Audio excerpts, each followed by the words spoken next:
Paddock killed 59 and injured hundreds more at a Las Vegas concert, filming himself throughout the shooting using a camera set up inside his hotel room, according to reports.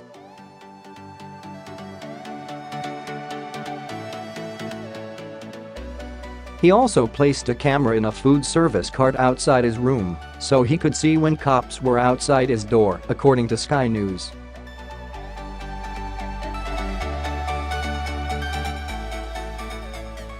Neighbors surrounding his second home in Reno, Nevada, now believe he stashed the deadly weapons used in his killing spree in his giant safe.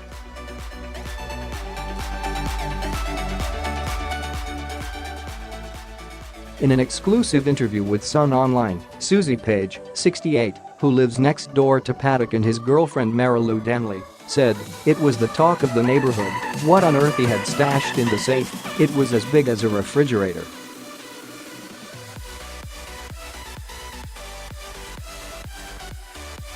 "We would all joke and say, 'I wonder how much money he has stashed in there.' Now we are all horrified thinking maybe it wasn't money in there at all, but the guns he used to kill these poor people."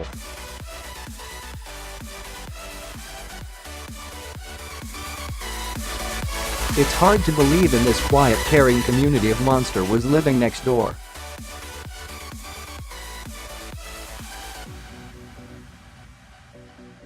But now when we think about it, he was such a reclusive weirdo, so maybe it isn't that surprising after all.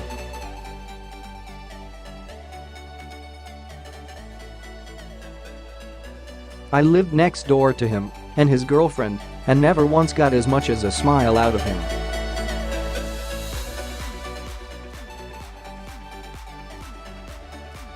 They had barely any furniture in the house and nothing in the yard, the shades were always down, and it was like they were not even living there.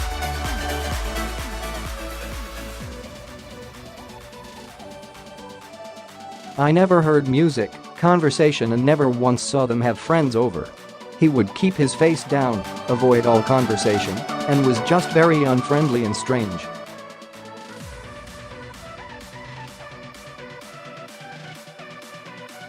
Another neighbor from the same exclusive retirement community in Reno, who did not want to be named, said, "I saw the safe, and it was literally the size of a refrigerator."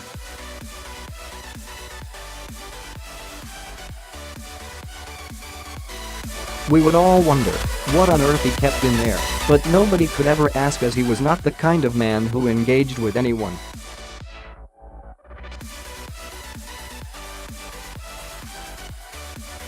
Occasionally he would work out early in the morning at the community gym, but never ever does anyone here remember him having a friendly word to say to anyone.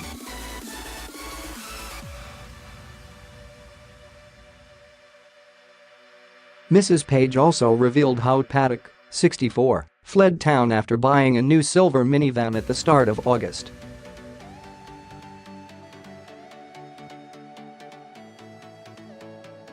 And just 2 weeks later she said she watched as girlfriend Marilou Danley packed her things into her car before also leaving.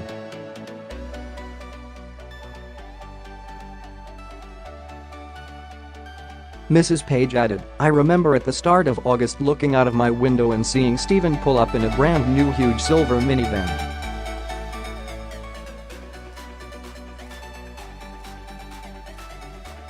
But just a few days later he left the house in it and was never seen again. I thought the whole situation was even weirder when 2 weeks later I then look out of my window again to see Marilou stuffing her car full of all her belongings."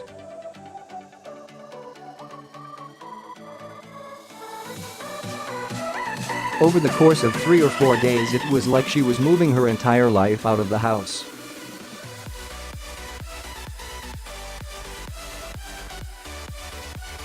She packed so much stuff, not only was her car full, but it was also tied to the top of her car.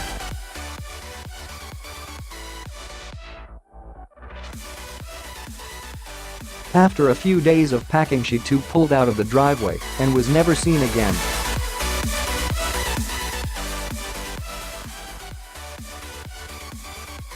It was all very strange.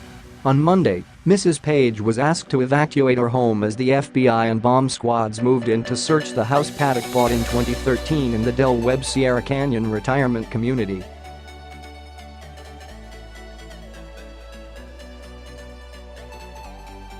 And after she was allowed to return home late Monday, she witnessed what she believes was a huge black ammunition box being taken by police from the house.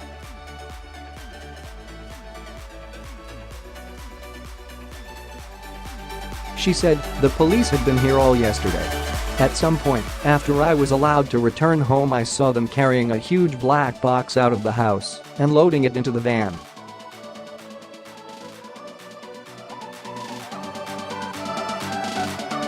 It looked very much like an ammunition box to me.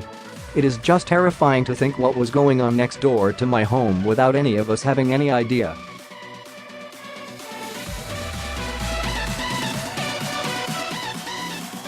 "I barely slept last night thinking about this evil man living next door with a house full of guns.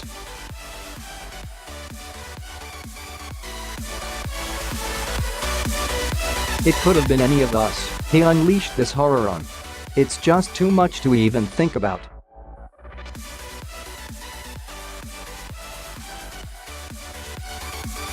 FBI spokeswoman Sandra Brohl said she could not comment on what was found at Paddock's Reno home because it is an ongoing investigation.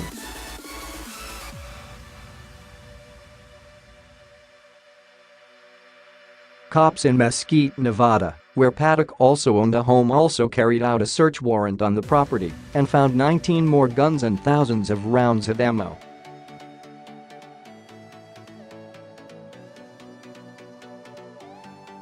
A SWAT team used robots to enter the home, fearing there may be explosives inside.